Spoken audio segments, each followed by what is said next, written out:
Hello everyone, so welcome back to Phytoscope by Adeeb. तो पिछली video में हमने देखा था कि एंगलर एंड प्रांड ने अपनी जो क्लासिफिकेशन दी थी उसमें कितने ऑर्डर्स थे, उसकी आउटलाइन देखी थी क्लासिफिकेशन की। आज की वीडियो में हम डिस्कस करेंगे कि इस क्लासिफिकेशन के मेरिट्स एंड डीमेरिट्स क्या रहे थे। तो चलिए स्टार्ट करते हैं मेरिट से। तो इस क्लासिफिकेशन में जो सबसे पहला मेरिट था, दिस क्लासिफिकेशन इनकॉर्पोरेट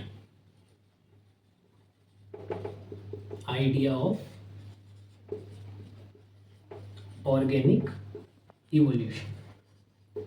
तो सिस्टम ऑफ क्लासिफिकेशन में फर्स्ट टाइम यहाँ पर इवोल्यूशन, ऑर्गेनिक इवोल्यूशन, क्योंकि ये डार्विनियन थ्योरी आ गई थी, तो this is in post Darwinian in concept. तो यहाँ इन्होंने फाइलोजेनी पे भी ध्यान दिया था, इवोल्यूशन पे भी ध्यान दिया था क्लासिफिकेशन में, क्लासीफाई करते टाइम। और इस क्लासिफिकेशन में टेक्सोनोमिक जो डिस्क्रिप्शन दिए थे एंड आइडेंटिफिकेशन कीज दी थी, वो 3 लेवल्स पे थी। वो जीनस लेवल पे भी थी, जिसको पब्लिश किया था उन्होंने डाई नेचर लाइकेन फ्लेंजिन फैमिली, और वो फैमिली लेवल पर भी थी, जिसको पब्लिश किया था इन्होंने सिलेबस डेर फ्लेंजिन फैमिली। और स्पीशीज लेवल पर भी इंफॉर्मेशन थी जो पब्लिश हुई थी डैश फ्लेंजिन रिच। ओके, तो इनकी जो इन्होंने जो डिस्क्रिप्शन दिया था उसमें पूरा प्लांट किंगडम इन्होंने कवर किया था, पूरा प्लांट किंगडम की कवर किया था। और जो इंफॉर्मेशन थी, information based on morphology, anatomy and geography. जो भी डिस्क्रिप्शन थे कीज के, आइडेंटिफिकेशन कीज थी, वो मॉर्फोलॉजी, एनाटॉमी और ज्योग्राफी पर, तीनों पर बेस्ड थी। उनकी इन्फॉर्मेशन पे पूरा प्लांट किंगडम कवर किया था इन्होंने। ऑर्गेनिक इवोल्यूशन फाइलोजेनी पे बेस्ड थी फर्स्ट टाइम। देन अब इन्होंने क्या किया था, जो आपको याद हो कि बेंथम एंड हुकर की क्लासिफिकेशन में जो जिम्नोस्पर्म था वो इन बिटवीन था डाइकोट के और मोनोकोट के। तो इन्होंने gymnosperm placed before angiosperm. Angiosperm में मतलब डाइकोट एंड मोनोकोट। तो डाइकोट और मोनोकोट से पहले इन्होंने जिम्नोस्पर्म को प्लेस किया था, जो कि ठीक था, क्योंकि यही ड्रॉबैक था बेंथम एंड हुकर का।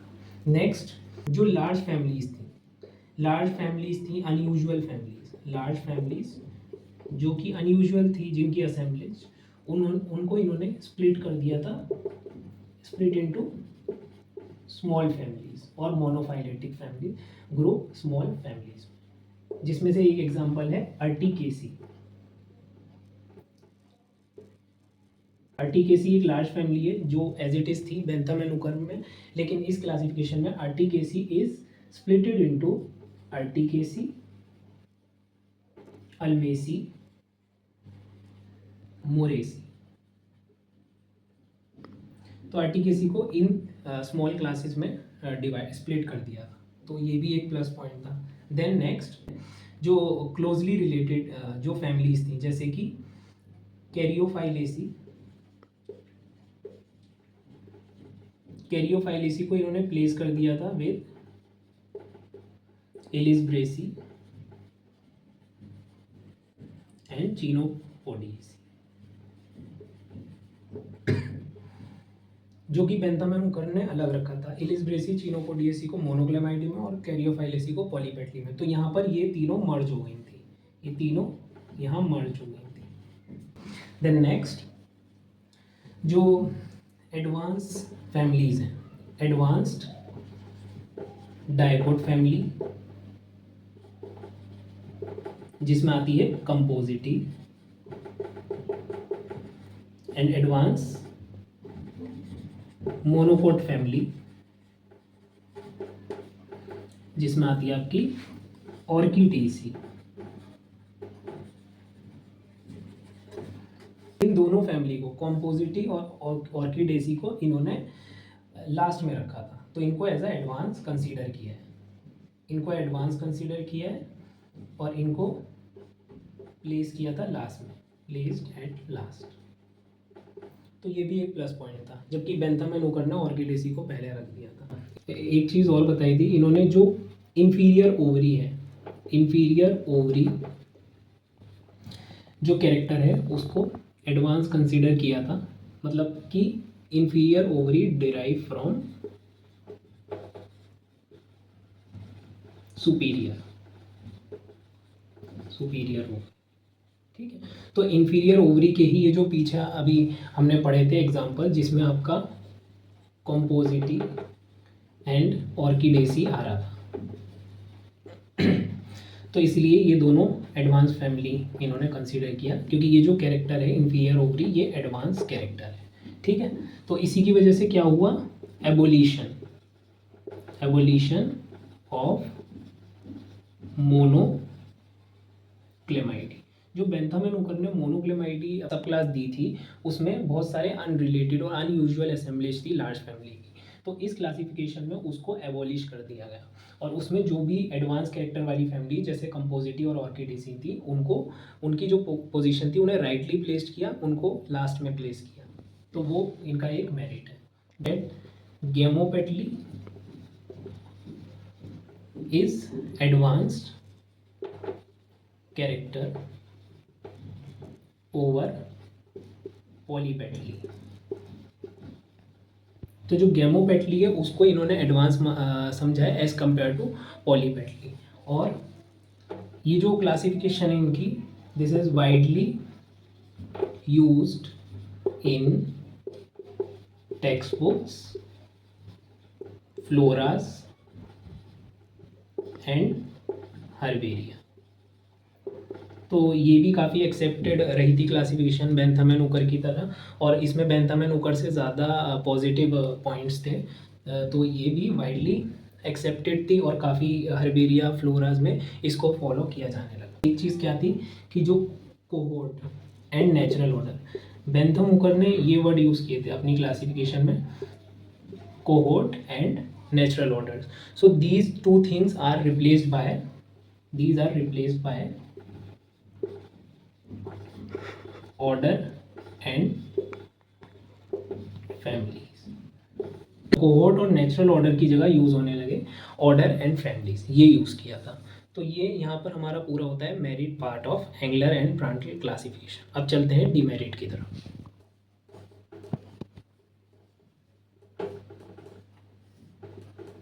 सो इस क्लासिफिकेशन को, although it is the start of phylogenetic और evolutionary related classification, but it considered that it is not, it is not much phylogenetic in modern sense। So जो आगे next classification आएंगी जो modern phylogeny आएगी, तो उसमें इसको not so much phylogenetic consider किया है, और ये भी बताया गया है कि many ideas of Engler are outdated now. जैसे कि हम एक एग्जांपल लेकर चलते हैं जिसमें उन्होंने क्या चीज़ फॉलो की थी क्लासिफिकेशन में, सिंप्लिसिटी रिप्रेजेंट्स प्रिमिटिवनेस।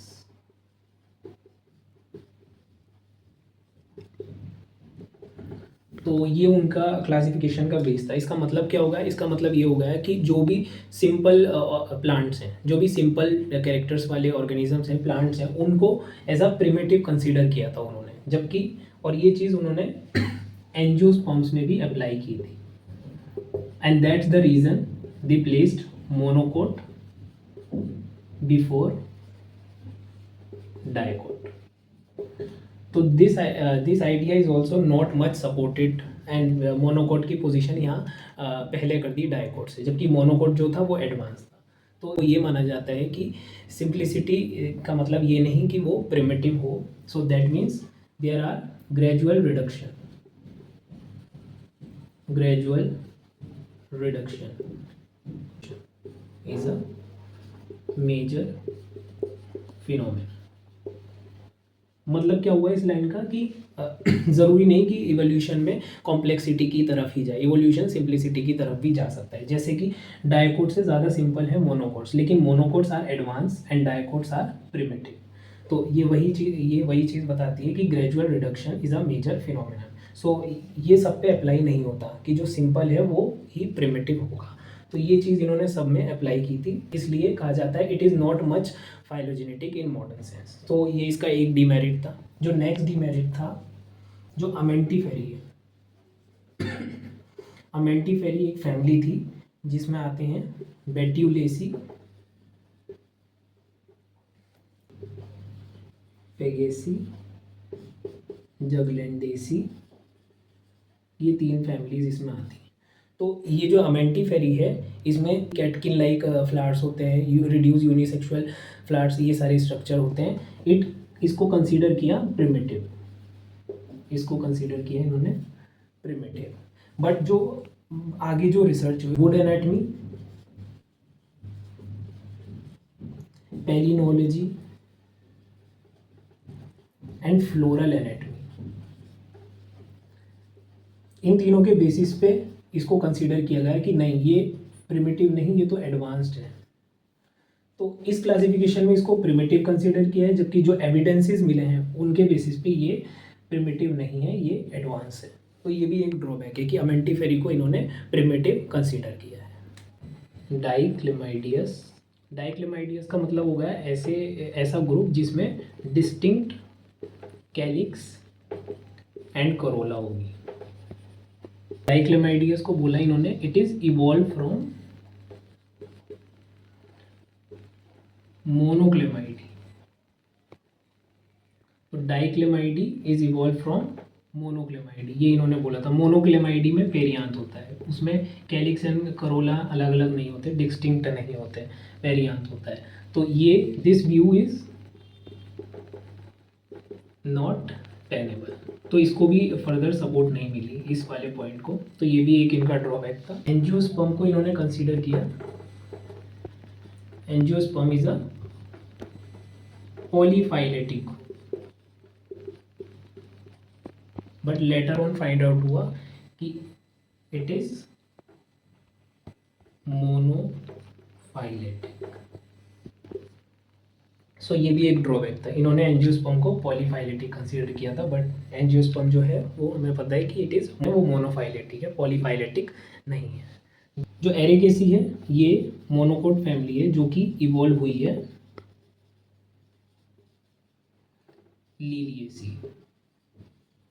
लीलिएसी से, बट इसको इस क्लासिफिकेशन में प्लेस किया, एरिकेसी को प्लेस किया स्पैथीफ्लोरी, और लीलिएसी जो है वो है लिलीफ्लोरी,